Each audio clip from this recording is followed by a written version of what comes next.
या जिल्ह्यातील शेतकऱ्यांसाठी पीक विमा संदर्भात एक आनंदाची बातमी आहे. तर आता यामध्ये जे काही जिल्ह्यांचा समावेश आहे, त्यानंतर यामध्ये पिकाचा समावेश आहे.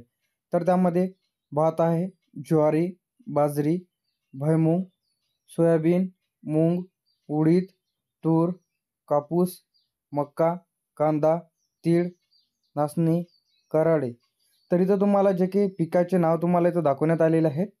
त्याचप्रमाणे आता पीक संरक्षणबद्दल त्याचप्रमाणे जे काही पीक विमा वाटप या जिल्ह्यात अहमदनगर आहे, चंद्रपूर, जळगाव, नाशिक, सातारा, सोलापूर. तर हेक्टरी किती मिळणार आहे? तर इथं भाताचं जे काही तुम्हाला पीक संरक्षण 45,000 रुपये दिलेलं आहे. त्यानंतर खाली कापसासाठी 45,000च आहे. त्यानंतर इथं भात 45,000. त्यानंतर बाजरीसाठी जे की इथं पीक संरक्षण 25,000, बाजरी 22, भुईमूग 30, सोयाबीन 37,500. त्यानंतर मूग 20, उडीद 20, तूर 35, कापूस 45,000, मका 30,000, कांदा 65,000. त्यानंतर तीळ बाकीचे जे काही खालचे आहेत त्यांचं यायचं राहिलेलं आहे.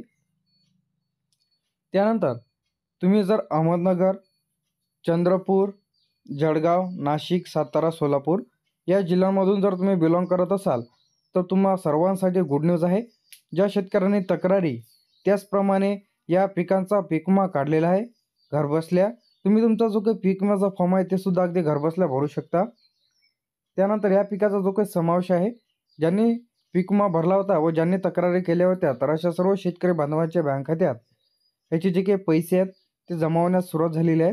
घरबसल्या तुम्ही तुमच्या मोबाईलवरून चेक करू शकता की तुमचे पैशाची रक्कम कोणत्या खात्यामध्ये जमा झालेली आहे. तर लगेच पहा. थँक्यू.